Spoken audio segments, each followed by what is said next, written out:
Hello, everybody. It's another Thursday. Welcome to All Things Rex Worldwide. You know, we record every Thursday at this time, and we're so glad that you're here. So if you like the show, please like it, share it, and leave comments. I have an incredible guest today. I've waited a long time to be able to have this gentleman on my show, and he so graciously agreed.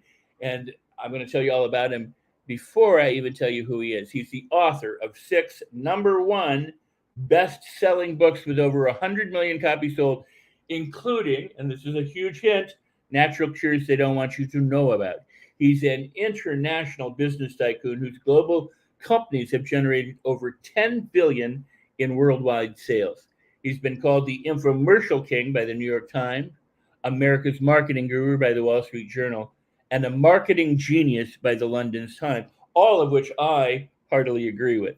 He's been featured on virtually every major radio and TV show around the world, including Good Morning America, CNN, Fox News, and The Today Show. So we're very lucky to have him here today. And he's regarded as one of the foremost authorities on how to set and achieve goals and how to use the law of attraction to manifest what you want in life. Today, he is known as an enlightened spiritual leader, helping people attain a state of joy and happiness in addition to manifesting material success. So without any further ado, I am going to welcome to our show today Mr. Kevin Trudeau. Kevin, oh, hold on, you're muted. Sorry, that's one of the technical things. There we go. Rex, it's glad to be here. It's a pleasure. It's good to see you again. It's good to see you again, and I can't tell you. You have done so much. I first learned about you from Mega Memory, and then we got to meet in '91 at a seminar, and it's great to see you. But you've been on so many things and have done so many things. To have you on my show, to me, is like, wow, how wonderful that is. And to be able to bring you to my audience and extend perhaps your audience somewhat is a total thrill, and I'm so happy that you're here. It's a pleasure. So, Kevin, you are known for all these things, and yet the thing that seems to have driven you through the many years is helping people transform their lives to accomplish material success, but not just material success, but living happier, healthier, wealthier, and more spiritually aware. How did this all come about for you? Can you want to share a little bit about your journey? Well, a lot of people in America know me because of either my books, such as Natural Cures They Don't Want You to Know About, or my memory course, the Mega Memory Home Study course. I was, as you know, the founder of the American Memory Institute, which became the largest memory training school in the world. And I first went on television in 1989 promoting that program, and it became the best-selling self-improvement course of all time, helping people improve their memory. But most people know me for TV infomercials because I've sold a lot of books and self-improvement programs on television since 1989. But a lot of people don't know most of the other businesses I've had around the world. I launched the Golf Channel in Europe, a shopping channel called Shop America, which was second only to QVC in Europe, entertainment channel in the UK called UTV, and I hosted a morning show, which became one of the top-rated shows called The Debbie and Kevin Show. I had a radio show called The Kevin Trudeau Show. We had over 200 million listeners around the world. This is before podcasts. That was a really pretty big show. But during that whole time, because, people see and read what they see and read, but they don't really know what goes on behind closed doors. My journey has always been a spiritual journey since 1974, when I was in a grocery store with my mom, walking out, and there was a paperback book. It was called Richard Hillman's 28-Day Yoga Program. This is when nobody knew in America what yoga was. That was a weird cultish thing from India. And I convinced her to buy that little paperback book. And not only did it talk about the yoga postures or the asanas, but it talked about breathing.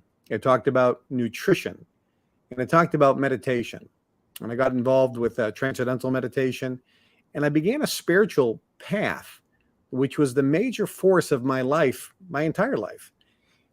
But you have to understand, in business circles, you don't talk about things like yoga and meditation back then because that was weird. So this was something that was done under the radar. It was a personal, private thing that I did myself. And the people that I associated with started learning almost through osmosis about releasing abilities, spiritual abilities, remaining calm, being centered, focused, eliminating greed and drive, and maintaining a state of joy and happiness. So that's really been my journey the whole life. Although, like I said, most people know me for the money and the things that I've created. But what they don't know is there's never been any attachment to any of those things. And that's really the difference. A spiritual person can be very enlightened and self-realized and still have a lot of material success. It's just the attachment to material things that really is the issue. Absolutely. Well, that's amazing. In some ways, and I'll only say this: our journeys kind of parallel each other. I pursued a film career, an acting career, while being spiritual and meditating and doing neurolinguistic programming and all these things.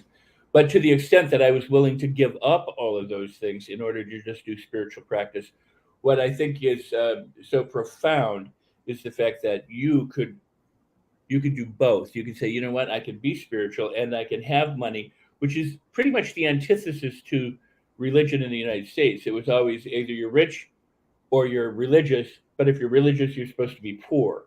And the fact that you can have both but be unattached is something that America is still, I think, grappling with. Yeah, that's very true. But the bottom line is you can have it all. Yes. You can have as much material success that you want. You can have the things in life you want. You can have the material things. But if you seek an inner state by attaining material possessions, you'll never attain that inner state of peace, joy, bliss, and happiness.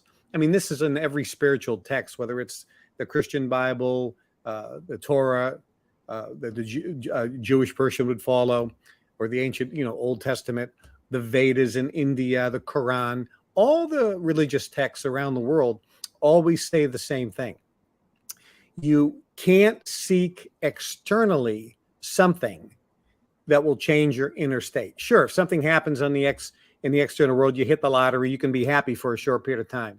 You win a contest, you win the club championship, you get a promotion, you're happy. You get a new car, you're happy. You meet the love of your life, you're happy.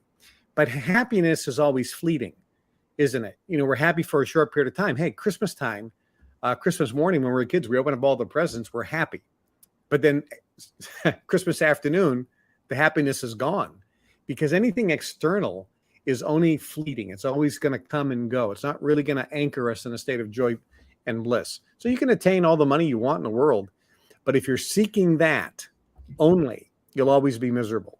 I remember John D. Rockefeller, who at the time was at least one of the top 3 richest people in the world, and he was on his deathbed, one of the top richest people on planet Earth.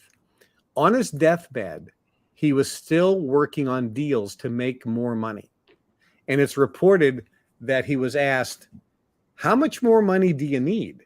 And his answer was, sadly, just a little more. Wow. Well, you and I share an affinity for Napoleon Hill. I've been reading Hill since I was 6. I asked my mom to start reading me the Bhagavad Gita, all these books we had in the house, and so she did. I started reading Hill when I was 11 on my own because I could then read and understand things. Didn't apply it until I was in my 20s, but I read all these books. But what the conclusion that I later discovered about Hill was, he says you need a money consciousness if you want to attract money. But even in Thinking Grow Rich, he goes, that's not what this is all about. But in his next, it was maybe his final book, Grow Rich Through Peace of Mind, he said, of the 520 people that I modeled and who I spent time with, I got to know them, their spouses, their children. He said many of them committed suicide, died broke, ended up in prison, drug addicts or alcoholics, their kids were basket cases. He said only one out of all 500 actually had a good life, and that was John Burroughs, the naturalist, because he sought peace, not just cash. And that has stuck with me ever since. And again, it's an inside job. So can you help us understand what those of us watching you right now and who will watch you in the future, can do to start that journey if they haven't already? Well, one thing is everybody wants something. You know, if you're anybody watching or listening, if I were to ask you, what do you want that you don't have? What would you like to have? You might say a particular car, an increase in your income. Maybe you want to lose 20 pounds. Maybe you want a better relationship. Maybe you want to have a better relationship with your kids or something. Maybe you want some status. You want a promotion. You want to start your own business. A lot of people want stuff. You know, we want a nicer house. We want to travel. We want to take nicer vacations. We want to have more money. A lot of it has to do with money.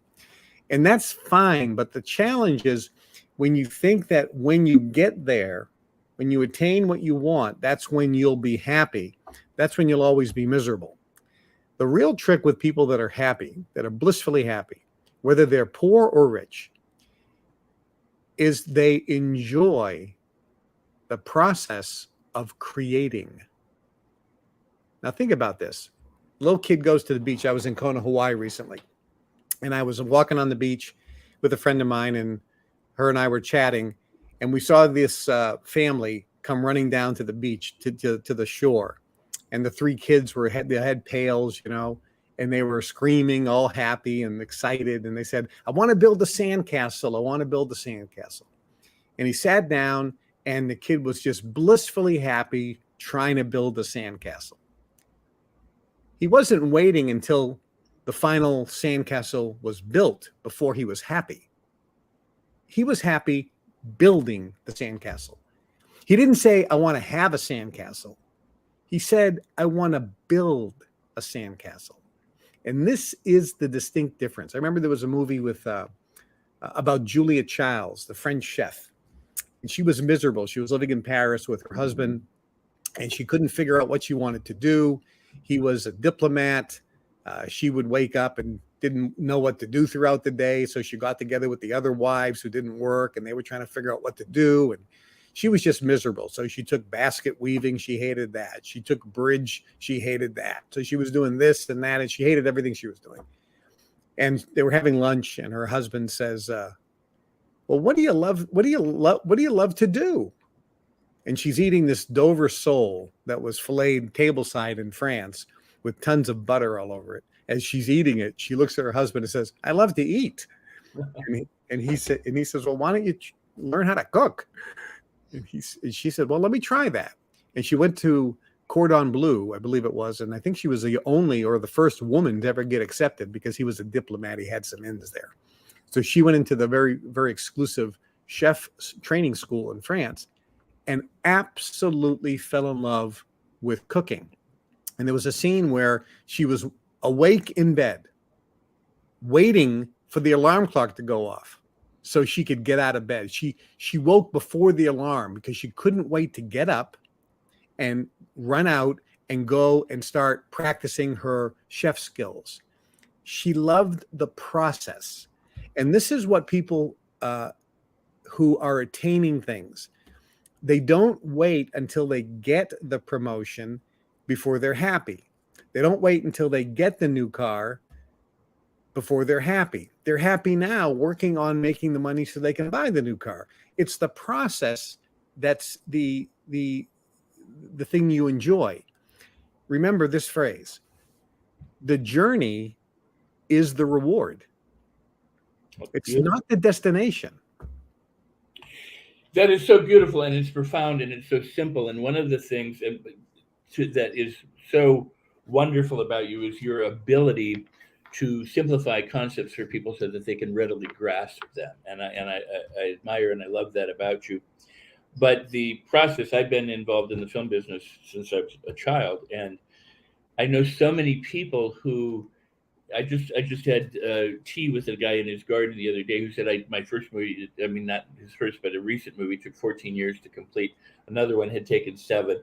Another one was 3. Another one was like 20. I mean, he's been doing this for 40 years or so. But through it all, he loves that process. And even though it took 14 years to become a film on the screen, that process is what drives him forward, and he loves it. I used to tell, and I don't want to go long on this, but I used to tell people how I would drive, my parents would drive to visit relatives somewhere else, and I would lie in the back seat of the car going, "Are we there yet? Are we there yet? Are we there yet? Are we there?" I hate this. I don't want to drive. I don't want to be here. I hated the journey. It was okay to be at the destination, but now I have learned that in order to get to the destination, um, it's more important to enjoy it's far more important to enjoy the journey than it is to wait until so continue. This is so wonderful what you're sharing. Yeah, and when a person understands that it's the act of creating that really gives people joy, this is a very powerful driver within all of us. It's to create something. This is why the sex drive is so important, because it's really not a sex drive. It's actually a drive to create, because the sex act actually is procreation.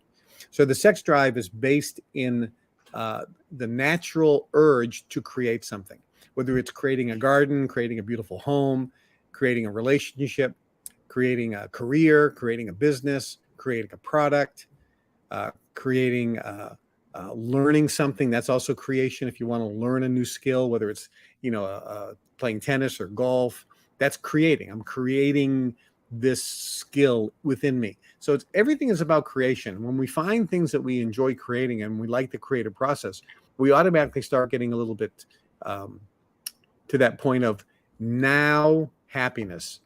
And happiness really is the wrong word, because happiness comes from something external. You like I said, you hit the lottery or win the championship, you get the promotion.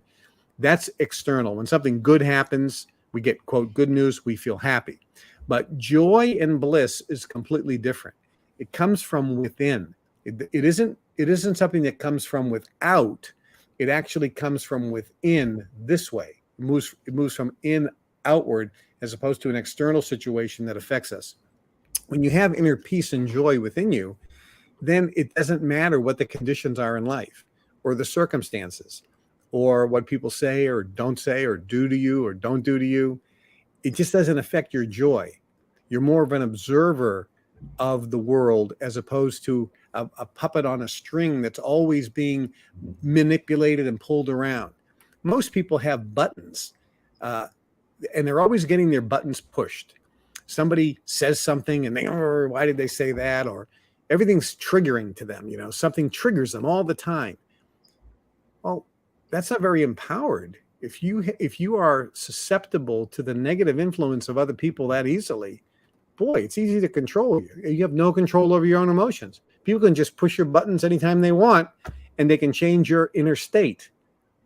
Well, how is that good? How is that going to empower your life? How is your life going to be better when somebody else or something else on the outside can easily push your button and trigger something within? So there are techniques that you can learn, and I've studied this since 1974, on how to release the things that get triggered so that you don't have any buttons anymore. Now imagine going through life, and no matter what happens, you could look and say, that's not a good thing. I don't like that. That's perfectly fine. But it doesn't trigger an inner emotional state change. Imagine the power you would feel being in control that much of your own emotions, so that people don't trigger them all the time. And I'll tell you what, you can go through massive adversity in life, and I've gone through a lot. You can go through massive adversity and still maintain a state of inner joy and peace, regardless of what's going on in your life or what people are doing to you. Wow, that is absolutely beautiful. My first spiritual guru came to me in Los Angeles as a choreographer, and I met at the Actors and Others Celebrity Fair a man who terrified me when I was 18, 19 years old. He just scared the crap out of me because he was unaffected. And I would be in his office or in the world with him or having lunch, and something would come up, and the people were all, bent out of shape, and you could just watch him go, okay, well, we'll take care of it. He did, and he knew how to do it, and he was always saying, give me something. And I was scared he wanted me sexually or this, that, and the other thing. I didn't know what he wanted. It terrified me. And he was like, you just have your head so far up the rectal canal. I mean, he didn't use those words, but you're not seeing the world, you're not experiencing the world. And he really opened me up. But I would run away from him, and then I'd come crawling back months later. Then I'd run away again because so the idea of living, push button free, that people can get release or relief through letting go. I want to share a very quick story. Mother Teresa, you know this, I'm sure, was doing something, bathing some leper or somebody who had a horrid problem, and some guy said, "I wouldn't do that for $1 million," and she said, "Well, neither would I," because her joy, her bliss came from service and from being. So I love the idea that the joy obviously does rise from within, and that there is the opportunity to create and to not be attached and to be have release. And the person who's watching now might say, okay, so how do I translate that into something I can do today? Or if I wanted to make a lot of money, like Kevin made money, what do I need to know or do that would put me on that path? And I think you're sharing it all, but I mean, I know there's more, but please. Well, there's two different paths effectively, and we'll call one you can call it the material path, or the making money path, or manifesting what you want in your life path, and the other path you could call the spiritual path. And it seems like there's two different paths, and there really isn't. There's only one path, because everything is spiritual, and everything that is material comes from an energy source. So there's no real material path or spiritual path, although it does seem that way. When a person wants stuff, the first thing they have to really come to acknowledgement of, and I guess the better word is awareness of, is why do they want what they want? I mean, think about it. You're sitting there and you're thinking, I want a new Mercedes, or I want a Rolex watch, or whatever. Why do you want it? And when you ask yourself why you want it, it always comes down to because you think you're going to feel a certain way when you get it. So what we're really seeking is not material things. We're really seeking how we think we will feel when we actually attain that. This is the same thing with a kid. What do you want for Christmas? Why does he want that? Because he thinks he's going to feel a certain way when she gets it for Christmas. So it's really feelings that we seek, which means it's really an inner state that we seek. Now, does that mean we don't have to go out there and acquire things, or we shouldn't go out there and want things? No. You can want anything and everything you want. If you change, however, from thinking you're going to feel a certain way when you get it to this, figure out what you want, and then ask yourself, how would I feel if I actually attain that? And you can feel that. You can feel that. Then simply feel now as if you were already in possession of what you want. Feel that way now. That's by choice. You can do that. With a little bit of will and a little bit of practice, you can do that. Then enjoy the process of making your sandcastle. In other words, creating what you want to attain. That's the state that a little kid is in. This is why scripturally it always says you have to be like little children. Or the kingdom of God is within you. These are all these little things all make sense. And this way we can now enjoy the process. We're in a state where we feel good now, and then we'll attain what we want faster and easier. You see, if you think you'll feel a certain way when you get something, and you really, really want it, and you want it, and you want it, and you want it, what you're doing is you're putting out into the universe a feeling of wanting, which is a feeling of not having it, because you only want something you don't have. And the universe has to match that frequency or vibration that you're broadcasting. So it'll continue to give you conditions, situations, events, circumstances, and people in your life so that you always feel like you want it, but never that you have it, because you won't have it. But if you feel now as if you already do have it, now the universe has to match that frequency. So a few things happen here. Number one, we feel good now. We release any attachment to having it because we already feel the same way that we're going to feel when we get it. So we almost release any need for it. and we're enjoying the creative process of attaining it. So we're in this perfect, beautiful state. But the dichotomy is, or the paradox, is that the universe then gives you what you want faster when you don't care if you get it. So a lot of people are just living in, Neville said, live in the feeling of the wish fulfilled, but a lot of people are living in the feeling of the not having it fulfilled because they want it, they know they don't have it, and so they continue to live in that state and thereby perpetuate that state. And that's exactly correct. And that's what people do all the time. And it's a natural occurrence. Now, there's nothing wrong with wanting. As a matter of fact, that's really the first step in manifesting things. You got to really define what you want. And actually, that's kind of the steps are, first, you got to figure out what in your world that you don't like. And you really have to get some negative energy going up. What don't I like? I'm sick. And see, a person really does have to get sick and tired of being sick and tired. They got to get fed up. And until they get that burning desire to change a current situation, nothing will change. I remember I was in someplace in the south of America, in the deep south, and I was sitting with a buddy of mine on his porch, and it was kind of an old cabin type place, and the porch had all these old boards, really old, and we were both sitting in rocking chairs. And he had this old hound dog, the big hound dog, kind of old hound dog, lazy hound dog. And this hound dog was sleeping. It was laying on the porch next to us. And we're drinking some lemonade. It was a hot summer day. And, of course, the hound dog is sleeping. But every once in a while, the hound dog would kind of lift his head and kind of howl in pain, like, oh, oh, and put his head back. And I'm talking. A couple minutes later, he does it again and gets up, oh, oh. When a dog is like, oh, oh. But every 5 or 10 minutes, he would do this. So I talked to my friend. I said, what's wrong with your dog? He says, oh, he's sleeping on a nail. I go, well, why doesn't he get up and move? And my friend said, it doesn't hurt him that bad. So think about this. This dog was thinking, how much effort is it going to take me to get up and move? And that's a lot of effort for this old hound dog. I think I can put up with the pain. Do you understand that? So this is what people do. They look around at the things they don't like and they're going, how much effort is going to take me to change this? That's too much effort. I can put up with the pain. Until you get hungry, as they say, right?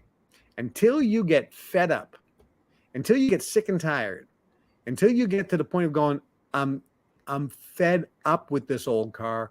I want a new car. I'm fed up with these old clothes. I'm fed up with dealing with this boss.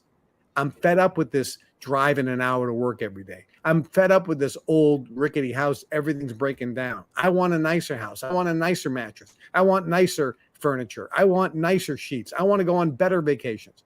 Until you get to the point where you absolutely 100%, I have to change my current situation. Nothing's going to change. And at that point, that's when you can do the second step, which is, okay, this is what you don't like. What do you want? Okay. So you can't say, I don't want blank. You have to say, I do want this. Okay. I'm sick and tired of this old rickety house. Fine. What do you want? I want a brand new house built to my specifications in a brand new subdivision. Fine. Now you know exactly what you want. You can't get there until you figure out exactly what you don't like. Make sense? And then you have this desire of wanting this house in the subdivision brand new. But you're never going to get it if you want it. So now you have to just imagine yourself, how would I feel when I get it? And bring yourself up to that state and feel now as if you were already possession of that house. You're in a positive state. Maintain that state as much as you can, and then enjoy the creative process and allow the universe to come up with some hows. Well, I don't know how I'm going to make the money to get it. Neither do I. When I started every business, I remember when we launched the Golf Channel in the United Kingdom, there was a satellite that we had to put up in the sky that cost, back then it was maybe $1 million or two, I think it was $3 million. And my partner out in England, we were going to Belgium to talk to the satellite company. We had nice fancy lunch with them. They were wining and dining us to try to get this $3 million contract. And I says, yeah, we really want to do this. Let me converse with my partner here. So we went away and we said, we'll talk to you tomorrow.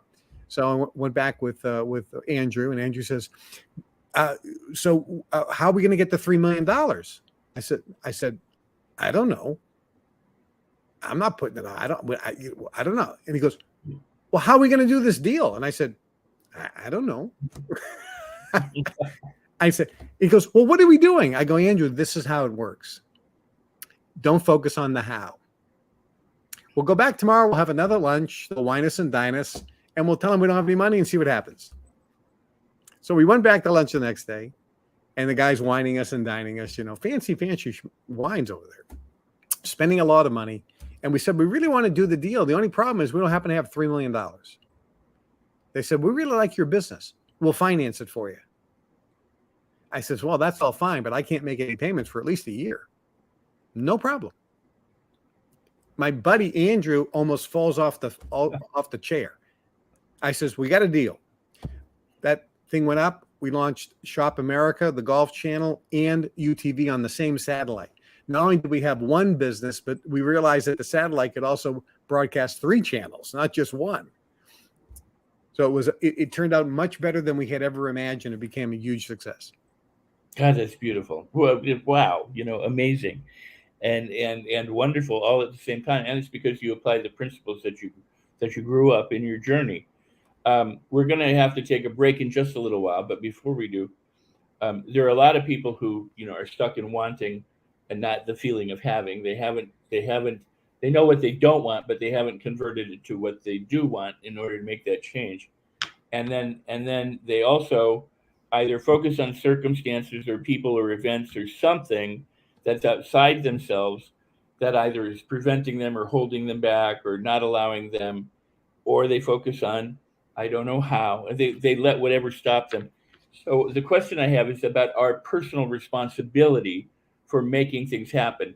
We thrive. I've always said that the life purpose as an entity, what we have here is we survive and we seek to thrive or recreate or procreate. So what's our role in all this? Are we just supposed to wait for the universe to drop it on us, or are we responsible in making it happen? Even because, like what you said, I don't know how, and then it sounds miraculous, but it wasn't devoid of intention on your part, was it? Yeah, that's a very good question. There's an old phrase that says, if it is to be, it's up to me. And that's yes and no. So you have to be careful here because there's a balance point. Most people think that their efforts are what's going to create something in their life. And that's true to an extent. But if you put forth action without the right energy behind it or with the right attitude behind it, the actions won't produce. If you do a little bit of action or even the wrong actions, but you have the right attitude, you'll get spectacular results. So if there's a balance between attitude, there's a balance scale. And on one side, it's attitude. And on the other side of the scale is the how. It's the actions. The attitude is always more important. And what attitude are we talking about? The attitude of, I believe or I know that this is possible. There's something called the Possibility Thinker's Creed, which talks about this at length. Well, it's not at length, it's a little tiny creed. And it starts off with, when faced with a mountain, I will not quit. And it goes on to talk about how you'll overcome that by either building a tunnel through, going around, going over, or staying and turning the mountain into a gold mine. So the attitude is first a decision. Success is really a decision away. Now, there's this balance, and this is why success is a science, but it's also an art. It breaks down always to a particular science, but it may seem like it's an art of how you succeed. You have to first make a decision that you're going to do it, that's it, period. But when you don't know how you're going to make the money or how you're going to get what you want, that's perfectly okay. Just keep allowing yourself to be open to what is presented to you. And this is where people falter. They decide what they don't like. They then figure out exactly what they want, but then they don't know how they're going to get it. And they get into a stuck period.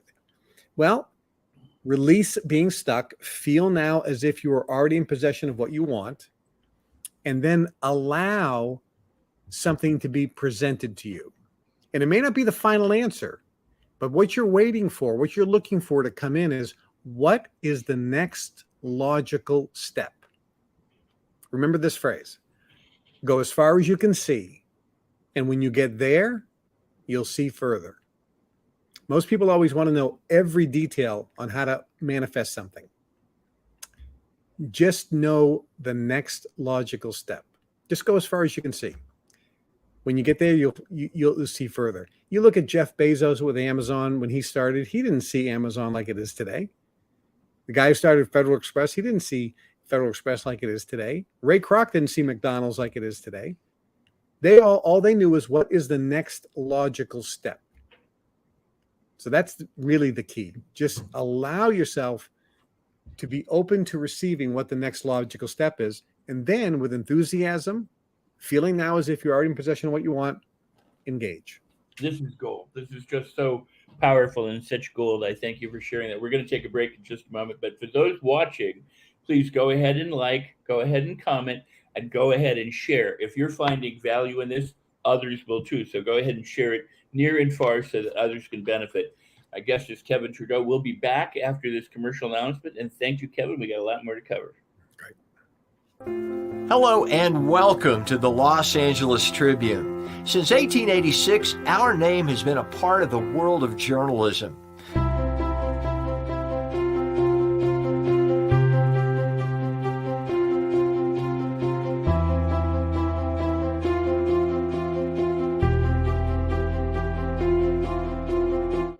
We've earned a reputation for being a publication that practices integrity, authenticity, and responsibility. For general inquiries, contact today. Thank you on behalf of the Los Angeles Tribune team. And I'd like to thank Mo Rock, the CEO and publisher of the Los Angeles Tribune, and Ava Manuel, who's running the show in the background, for being here and making all of this possible, and for making the show possible, and for Kevin for being here. Kevin, we just did a Can You Really Think and Grow Rich summit, which was 5 days, about 8 hours a day of some of the top speakers in the world. I wish you would have been part of that, but maybe in the future. And then we had some VIP stuff, and then there was the opportunity for people, and we just did this past weekend, to come to a billionaire's home in Los Angeles, see the lifestyle, get on his jet, of which there's 2 in the world, and all that kind of stuff, with the idea that, and people came from all around the United States and the world and Australia and different places to be here.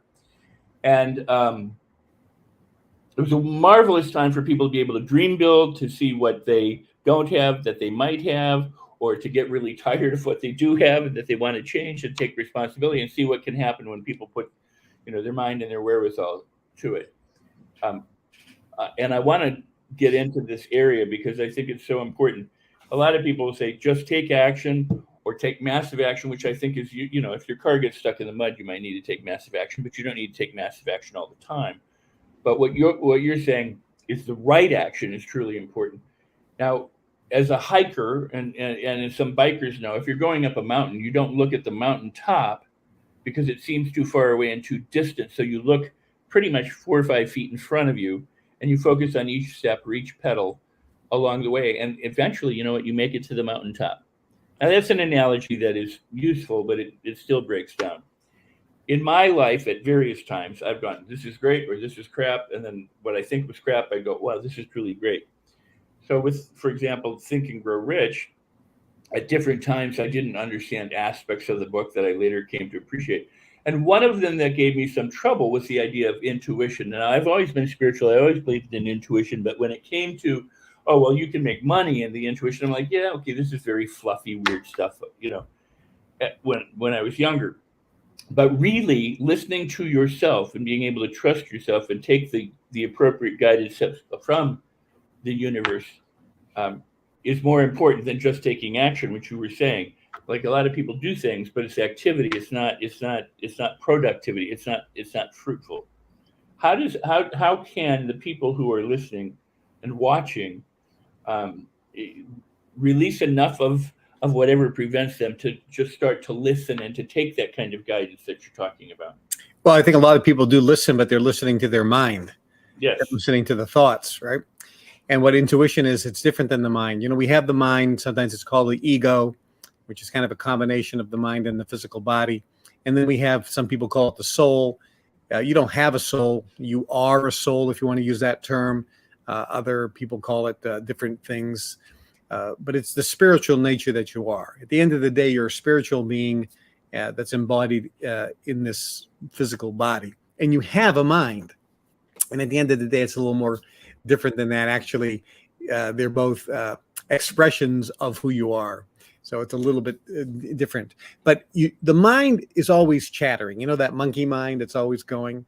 When a person is self-realized and they have a sense of awareness or high consciousness, the monkey mind slows down and actually goes completely quiet. Intuition, then, what does it come from? Does it come from thoughts or words, which is what thoughts are? Or does it come from feelings? Or does it come from a sense of knowingness? Somebody who makes lots of money, and I know many of my friends who have made billions as well, and I have as well. Yeah. We all have intuition, which means the mind quiets down. We're not analyzing something. We're not coming up with something that makes rational sense. We have a sense of knowingness. Sometimes it's a feeling. You've heard, I have a gut feeling. So sometimes the feeling is actually physically in the gut. Sometimes it's not a feeling at all, but just a sense of knowingness, which gives you an absolute amazing sense of calm. It's almost like time stands still. And then this is the right decision, even though everyone around you says this makes no logical sense.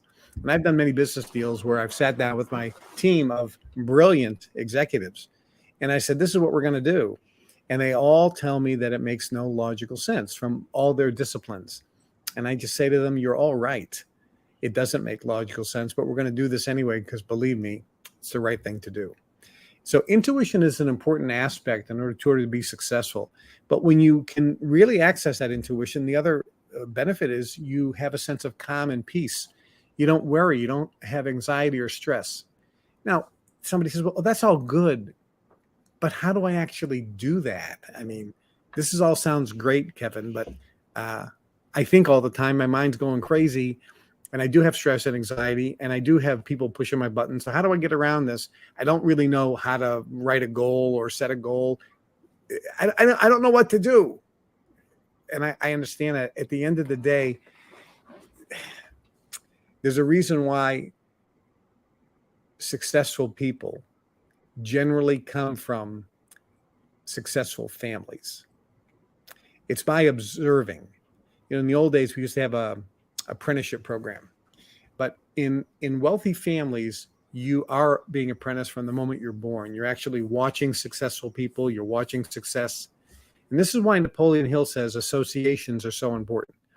When you observe successful people, then you can learn the secrets of success. Success can be modeled. When I was a kid, I was told by my uncle, that was the term used for a secret society that I was in called the Brotherhood. And he said, hey, go down and become a caddy at Tedesco Country Club in Marblehead. You'll meet a lot of rich people and you'll learn from them. Go be a waiter at this fancy restaurant where all the rich people come in and listen to how they talk. See how they think. Watch how they walk. Duplicate it, because success is duplicatable. Remember, you don't have to know all the answers right now. All you have to do is know what is the next logical step. Now, over the years, I've codified it and put it in a program that's called the Success Mastery Course, which is an audio-based program, and then a written course called the Science of Personal Mastery Course. I make that exclusively available to members of my private club called the Global Information Network. And you remember, so, I mean, we have access, people have access to some training material that's just pretty unique and powerful, because it does take a little bit of learning. I mean, if you want to learn a foreign language, you have to go study. If you want to learn how to play tennis, you need to, learn how to play tennis. If you want to learn mathematics, you have to go learn. And so there are some things you have to learn. And the problem is the average person out there, Who's going to teach you? Your dumb, stupid brother-in-law? I mean, But that's where most people learn from, right? I mean, they listen to the wrong people. That's why I have a program that's part of the Success Mastery course called Your Wish is Your Command. And in that course, the first thing is, who do you listen to? You got to listen to people who have what you want and have been where you are. That's who you listen to. And most people don't. They listen to people who don't have what you want.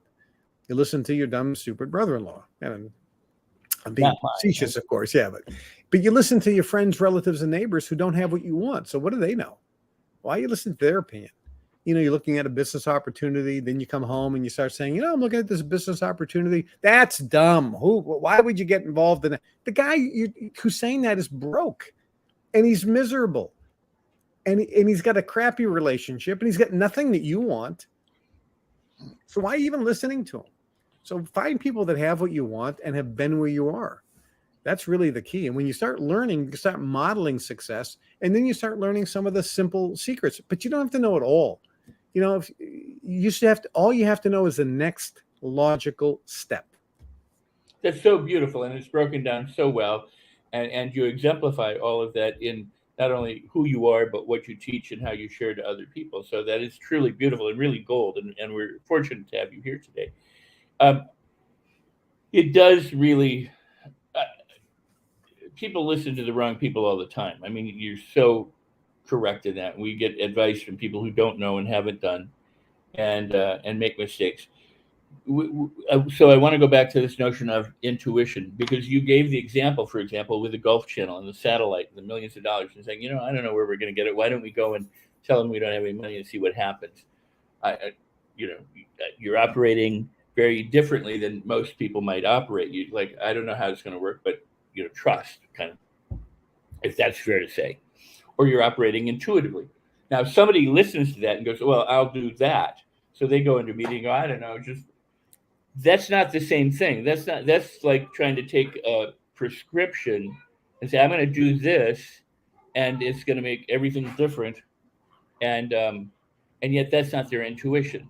You know what I'm saying? It's your intuition, and it worked great for you. So they need to learn what you were saying, where it calms down, and they have the right sense of doing something, and not just follow somebody else's kind of roadmap. But at the same time, they can learn from a successful person's roadmap, because the person has been there and done that. And so there's a balance between modeling and then being your own person. Yeah, I'll give you two ways that a person can improve their intuition or their possibility of success. We have a mind, and at the end of the day, all day long, your mind is being programmed. Your mind is being fed with negative information. Everything that with the exception of the show, of course, Rex, but everything that we listen to on the internet, the videos we watch, primarily, and some of you watching may say, no, I don't do that. But at the end of the day, you watch TV, every TV show is negative. Every movie is negative. Every movie's got some killing going on in there, some horrible thing. There's always has to be an antagonist, a protagonist. There's got to be a problem. There's got to be that's what it is. It's negative, and you're funneling into your mind. You're feeding your mind. You're programming this computer with negative information, with basically failure habits. You have to counteract that. This is why positive thinking books, and I have a list, for example, Rex, I don't know if you've seen it, but it's on the website, on the Global Information Network website. It's a list of every recommended book in the order in which they should be read. And I've read probably 5,000 positive thinking or success books, and also books on enlightenment and things over the years. And and many of them multiple times. And I put down the best ones in the order in which they should be read. So reading, and people say, I don't read.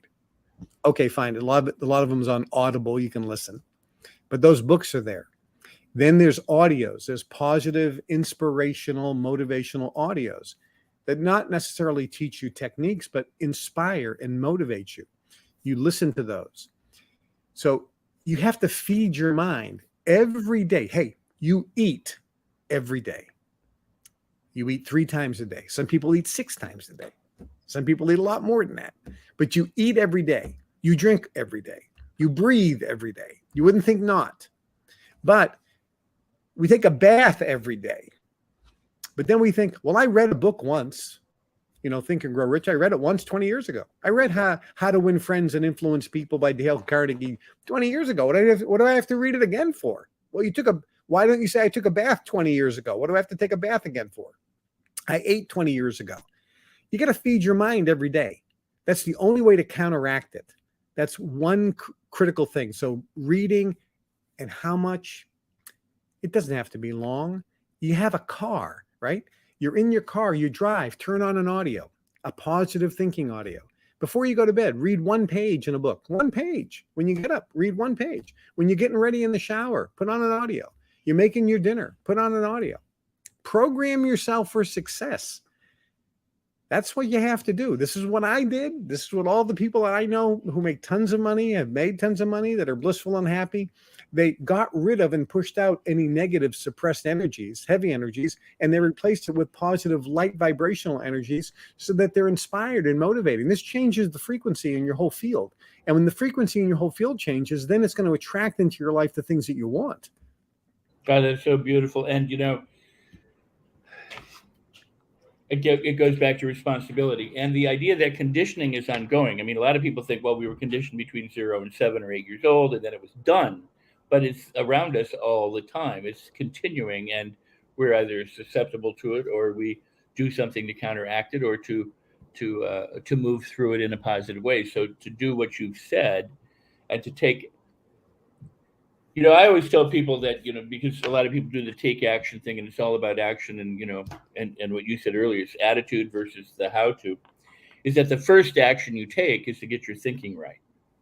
And what you did, you said you read, you listen to audios, you surround yourself with successful people, and you take responsibility. That is a decision away. So if I'm sitting home at night and I have a choice to look at a magazine or watch a TV show or read something that would benefit me, if I don't read the thing that, and if I don't read the thing that benefits me, at least at some point during that evening, that's a decision that's been made to not move forward in that regard, and to spend my time elsewhere. And I think a lot of people don't realize how often they give their power away, and then they go, how come nothing works? Mm-hmm. You're exactly right. Now, there is one, what I can easily say is the greatest kept secret for success of all time. And it's in Napoleon Hill's book a little bit. The greatest kept secret for success. Every single super mega successful person, you name the person, presidents, Supreme Court justices, billionaires, all the mega successful people, not the guy who's worth $2 or $3 or $4 million. Right. And I mean, anybody can do that. I'm talking the mega successful people. They all have different personality traits. They have different methods of operating. There's some common denominators there, but they're very different. But there's one thing that they all do. They are all a member of a private club or society or association or group of like-minded people. Now, you've heard of Skull and Bones, Yale University. Both President Bushes were members of that. Bohemian Grove, Bilderberg. There's a bunch of different organizations out there. Freemasonry above 33 degree. There's a secret organization above that. But all of them are members of either a country club or a private association or a private exclusive club or a secret society, we'll call it. Now, why? Because Napoleon Hill talks about a mastermind as one of the first critical ways in which Andrew Carnegie built Carnegie Steel, which became U.S. Steel, and he became the richest man in the world. By the way, to put it in perspective, if you look at the amount of money he sold his steel business to J.P. Morgan for, in today's dollars, it would be about $400 billion. $400 billion, and it was in cash. There's not a person on the planet, maybe some of the Arabs, I'm not sure, but there's not a person on the planet that has $400 billion in assets, let alone cash.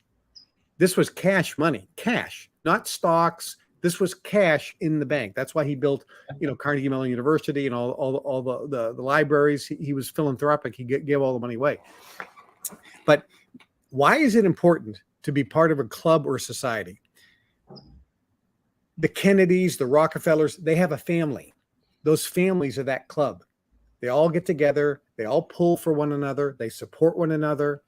They're backing one another. Even if they argue, at the end of the day, they're family and they stick with each other. When you're part of a club or society of like-minded, successful people, success breeds success. It begins to rub off. And when you have people connected to you energetically because of a private club, they support you energetically. To have support from people that want your success, that are pulling for you, even by not doing anything, just really pulling for you, really wanting you to succeed is huge. Why? Because none of your friends want you to succeed. I mean, let's be honest. We want our friends to do good, but just not that good. And heaven forbid you start going above them in terms of success or happiness or joy or having a better relationship. There's an innate automatic trigger in them, which is jealousy. See, not only do they have to be right, but you have to be wrong. Not only do they have to succeed, but you have to fail in order for them to feel good. So you have all these counter intentions going on from all the people in your life. So you have to associate with people. Your income is going to be the average of your 5 best friends. And some of you are looking around going, I better get some new friends. Yeah. But not just income, the happiness, the joy. Are you around people that are miserable, that are always bitching, whining, and complaining? Or you're around people that are happy, that are smiling, that hug you? I mean, we're in a home here. I was getting my hair cut done, and we had a bunch of people from around the world actually live in this house that I'm in. I think we had 8 people here, people sleeping on the floor because we were working on some projects together. We're all club members, they're all member of my club, and we were working on projects together. We were doing things, and they were all getting haircuts at this hair place. I went there. I was like the last person. And she says to me, how many people are in your house? I said, I think there's 8 now. It kind of varies between, 4 to 5 up to 8. Right now we're kind of maxed out. How long has that been going on for? About 9 months. And you all seem so happy. I mean, how do you guys get along? And I said, we get along like peas and carrots. I mean, it's like a big happy party. I mean, every day we're smiling and laughing and we're pulling for everybody. And if somebody's having kind of a down day, maybe they feel a little off or whatever, we pull for them. And it's fantastic. Don't you guys argue? And no. And she asked every one of them, do you guys argue? No. Do you guys yell and scream? No. Is everybody really happy every day? Yeah. That can't be. That cannot be. That's impossible. She goes, anytime you have 2 people in a house, there's going to be arguments. There's going to be conflict. I says, yeah, in a normal house. But we're all a little different. We've had some training. We've released a lot of our suppressed negative energies that get triggered. Most of us don't have triggers anymore. So it's a positive environment. And I'll tell you something else, and then I'll end. I got tons of plants in the house. 1, 2, 3, 4, 5, 6, 7, 8, 9, 10, 11, 12. I got like 18 right around here and then more upstairs. Now, I don't know anything about plants. I get these plants and I'm watering them every day. I wasn't told you don't water the plants every day. Some of them you water every 2 weeks. I'm, giving them a drink of water every day. Plants are thriving and so forth. So then I bring a plant expert over because I want to learn about the plants and how much actually should I be watering them? Should I be watering them 2 times a day? I don't know. So I bring a plant doctor over, an expert, and she picks up one of the buckets, and it's the plastic bucket that was in the pot. The pot's filled with water. This thing is like in a lake of water. And she goes, this plant should have root rot. She goes, all these plants should be dead. She goes, they're thriving so much. I don't understand it. And then she was yelling at me, you don't water them every day. And I says, well, it's the energy in the house. The energy in the house is so vibrant, it's overcoming by trying to drown them. So I'll tell you what, when your energy is right, guy told me years ago, listen to this, you're not going to like it, but I'm going to tell you anyways. Guy told me years ago, he says, when your attitude's right, or when your energy's right, when your attitude's right, the facts don't count. Boy, will people argue with that one, but it is so true. I mean, I embrace that, and I love the story because it's absolutely true. If the environment is vibrating high, then everything can vibrate high. It's life promoting. It is what life is about. That's beautiful. That's a wonderful story, and not I mean, an experience that you've shared. What I would ask, given that, is that we talk about calming down and releasing and letting go, and wanting and being fed up and making a decision and taking responsibility and knowing the first step, and these sorts of things. There's also this principle of high vibe, or increasing our frequency, and raising our vibration, and raising the ability. Was it Hill that said, you've got to speed your thinking up, not your thinking up, but that process up. So how does one speed the process up and at the same time simultaneously be calm? And or is it not the fact that when you do that, that's part of that is the benefit? Did you ever try really hard to go to sleep? Like me, yeah, my cat, of course. Everybody watching or listening, if you ever tried really hard to go to sleep, you stayed up all night. Right. You have to allow yourself to go to sleep. So there's this balance point. What happens is most people are trying too hard, and therefore they're not in a state of allowing. If you're trying, you're not in a state of allowing. If you're in a state of trying, you're pushing, there's resistance, it's not going to happen. You're trying too hard. You have to be in a state of allowing. And what that state of allowing is, it's this magical point where you know exactly what you don't like and you hate it. So therefore, you know exactly what you want. You're feeling now as if you were already in possession of what you want. And at that point, you really don't care if you get it or not. You release the attachment to the outcome. And that's when it comes. Because you're in a state right now of complete now. You're in a state of present time. You're not in the past. You're not in the future. You're at this fulcrum point, this balance point, where this is the state of equanimity or balance. And when you're in that state, there's nothing in the past that's being triggered, nothing you're worrying about in the future. And so your bliss comes up, and that actually is what changes the vibration. That's what speeds up the process. So it's really a paradox. So by not trying to speed up the process gets sped up dramatically. This is why, I mean, think about it like this. You walk into a bank or a grocery store, you see someone that you know for like 10 years, and they go, "Oh, hi, Rex." And you look at them and go, "Oh no, what's their name?" and your mind goes, think. And all day long, it's bugging you. It's like, what is their name? What is their name? What is their name? You're trying to remember. 2 days later, from nowhere, the name just pops into your mind. And you go, see, when you gave up trying to remember the name just popped forward. It's always being in a state of allowing. This is why someone says, that happened when I least expected it. Yes, because you weren't expecting it anymore. You weren't needing it. You weren't wanting it. You weren't trying. There was no resistance. You just allowed it to come. And so this is the balance point. I mean, we teach people how to get into this point, and people like yourself, I mean, there are techniques you can do from meditation, and there's a bunch of meditation techniques.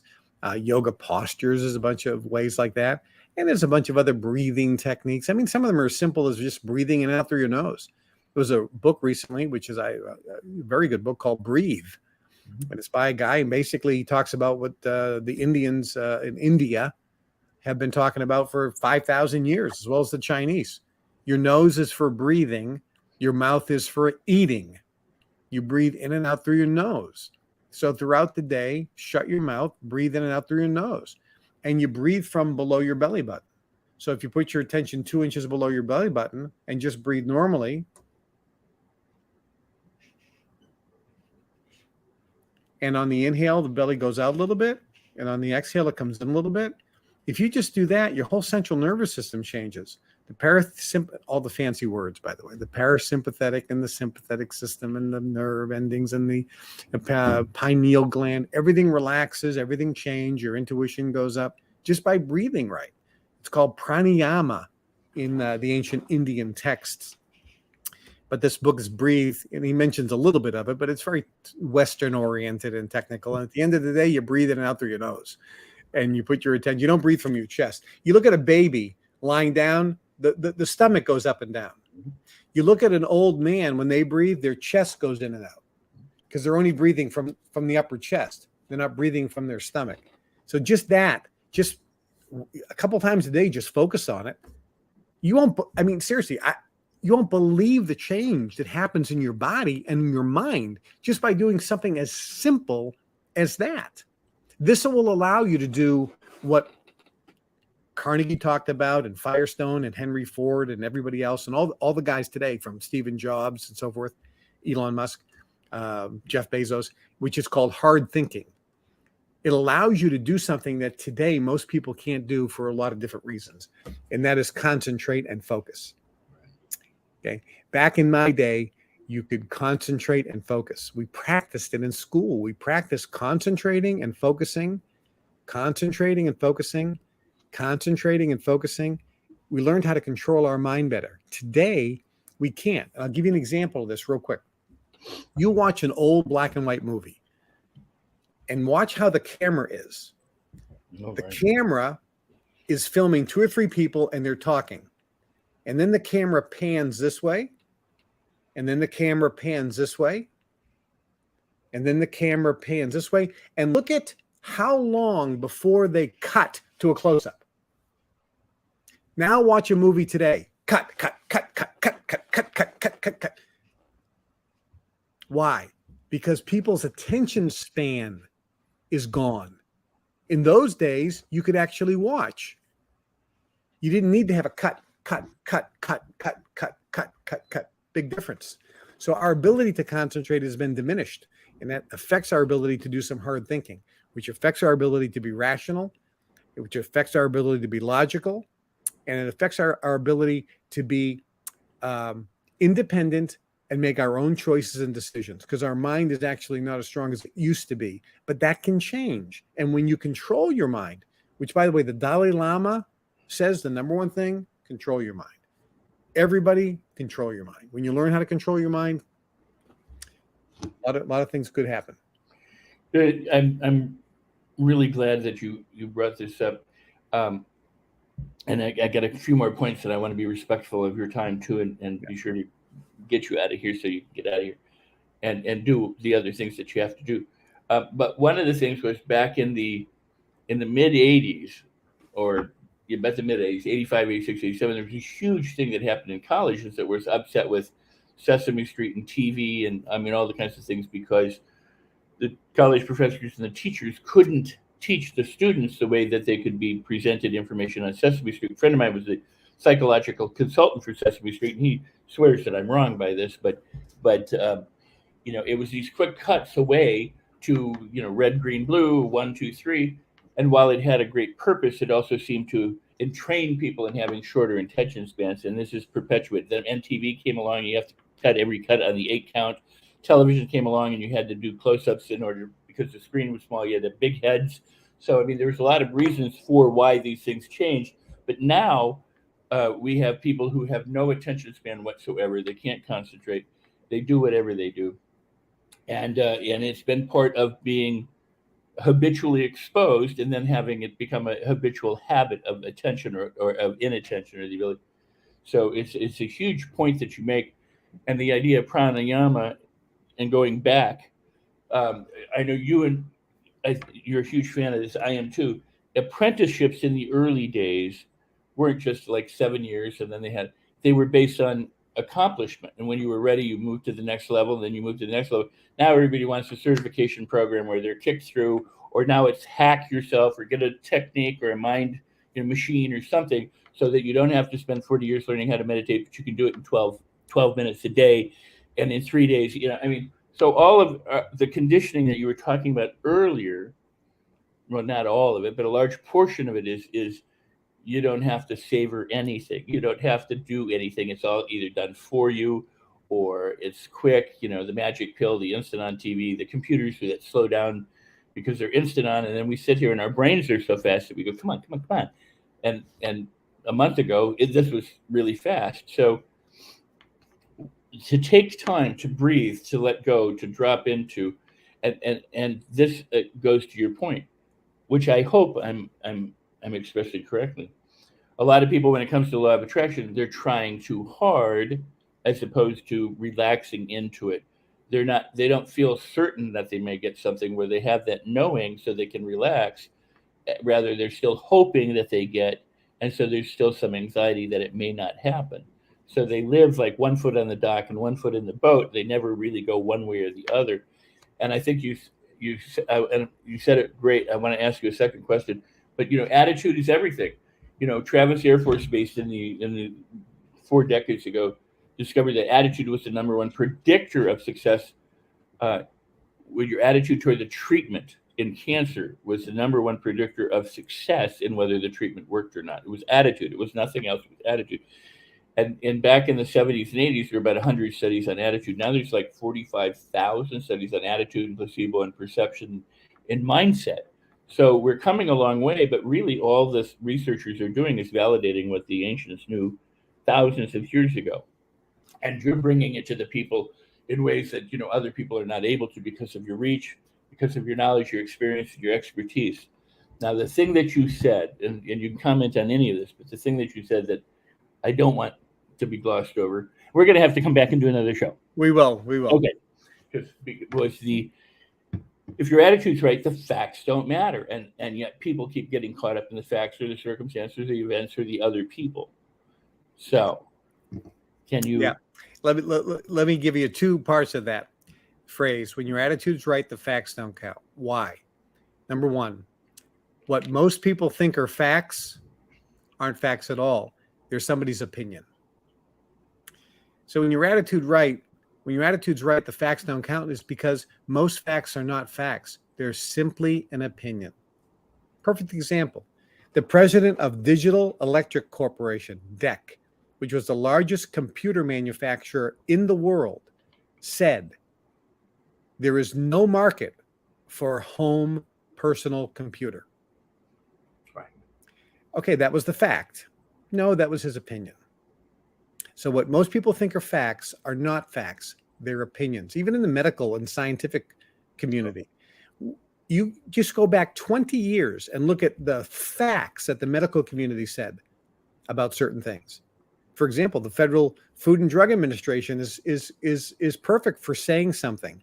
They stamp a drug for approval and they state this drug is proven to be safe and effective. And over half of those drugs, 10 or 15 years later, get pulled off the market because they are neither safe or effective. So what was a fact is no longer a fact. So when your attitude's right, the facts don't count because what we think are facts really aren't facts. They're really just opinions. Secondly is this: when your attitude's right and you can control your mind, you can affect matter. Mind is so powerful beyond your imagination. And I will give you an example. The mind's ability to affect the physical body has been scientifically proven by major universities and by every major drug company in the world over 1 million times in double-blind published studies, and you've never heard of it. Right. Let me say that again. The ability for the mind to change the physical body just with mind power has been proven by every major drug company, every major research university in the world, with over 1 million published double-blind studies, and you've never heard of it. What am I talking about? The placebo effect. But the placebo effect is this: I take 100 people, 50 of them get the real drug, the other 50 get a placebo, nothing. They don't know what they're getting. So if you're in the test group, you don't know if you're getting the injection of the real drug or the injection of saline water. You don't know. 30% of the people who get the saline water have the exact same result. The physiological change, like the pancreas begins to work and secrete insulin. They're cured of diabetes, for example. Their blood pressure goes away. 30% who get nothing. are cured of their disease. They have the effect of the drug or better. And scientists say that's the fact, and we don't understand it. That's all they say. That's why you'll never hear about it. But it's the placebo effect. All you have to do is look at the research. What was the placebo effect? It's anywhere from 15 to 35%. That's mind-boggling. So our mind is so powerful and can do so many things. You just have to learn how to train the mind.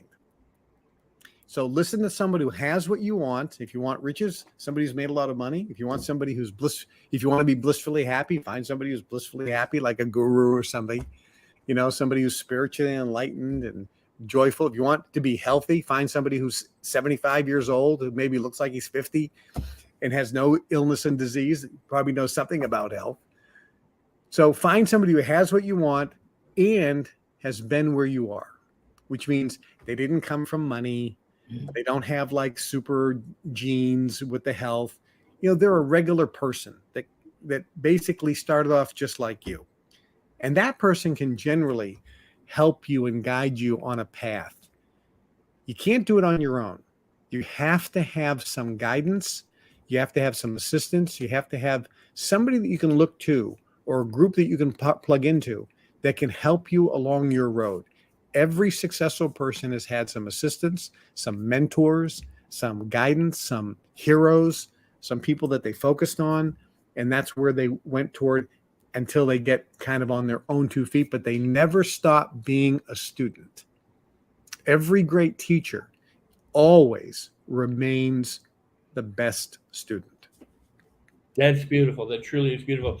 There's so much more I want to talk with you about just in the last few moments, but over the entire program that we will save for another time. So I'll come back. We'll talk about health and nutrition. We'll talk about spirituality and enlightenment. We'll talk about a lot of great things, relationships. I would add, there are a number of studies like on visualization or imagination where they've done things like one group would imagine lifting a dumbbell and doing nothing but imagining, and another would lift the dumbbell. Yeah, Cleveland University did that study. Right. And then one would do nothing. And what they found was, I think the people who lifted the dumbbell had a 33% or 35% increase. The people who only imagined had like a 13 or 70%, I forget the statistic. And the people who had nothing were zero. They didn't have any increase. And people go, yeah, well, that's only like 13 or 17%. But the argument to that is, but all they did was imagine lifting a dumbbell. Right. So if they could imagine lifting a dumbbell and actually experience muscle growth, what a powerful, proof of everything that you're talking about in terms of your attitude and your mind and your ability to heal your body and to accomplish great things, have great wealth and happiness. Kevin, I want to give you the final word, then I'm going to close out the show. I got to talk about my book, but before we go, everybody, Kevin's got a bunch of books, and he's got a group of the Global Information Network. And he's here, he's around, he's out in the world, giving us all sorts of opportunities to grow and to develop. So I want to be sure that we connect you up with him, and we will have all of that in the comments or wherever this is, but we'll put that stuff up there. But if you're liking the show, like it, push it out there, leave lots of comments. And Kevin, how would you like to wrap up for today? And then, well, first off, Rex, thank you very much for inviting me on your show. It's always a pleasure and a joy to be with you, and good so much to see you again. It's been a pleasure to talk to your audience. And for those watching, if you have goals and dreams in life, just remember, don't let anyone ever steal your dream. God, that's beautiful. And I have the best job in the world because I get to spend time with people like Kevin. So thank you so much for being here, Kevin. Hang tight for just a second, if you would, so I can officially say goodbye. But thank you for your time and for your expertise and for your and just the presence and the person who you are. I've been a huge fan since 89 when the Mega Member came out, and I'm thrilled. So thank you, sir. Great. All right, everybody. So Mr. Kevin Trudeau, be sure to if you didn't know who he was before, now you do, and go check out all the things that he has. He's just he's a blessing on the planet, as far as I'm concerned. So I have to tell you about my book, and hopefully they're paying attention in the back. It's Life on Your Terms, Create the Life That You Want. There it is. And you know that if you go and get that book from Amazon, I want to give you a bonus training. It's worth $497. I'm giving to you absolutely free. It's a gift. It's my work called The Mastery Loop. And it's how you master your thoughts, your feelings, your behaviors, any talent or skill you'd like to master more easily, fun, and with a lot more enjoyment, just like you learned when you were a kid. So I'm going to give you the training when you get the book. All you have to do is go to the website right there. It's rexsikes.com, my website, /book. Put in your receipt code, and you get the book.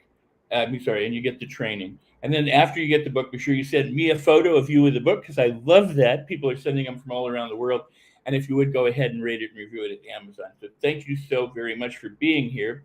And as I've said, I want to thank Kevin for being here. And you know that I say, if you consider anything a problem, it can be a problem. But if you consider anything and everything a blessing, it can be a blessing. So with that in mind, celebrate everything. I will see you the next time.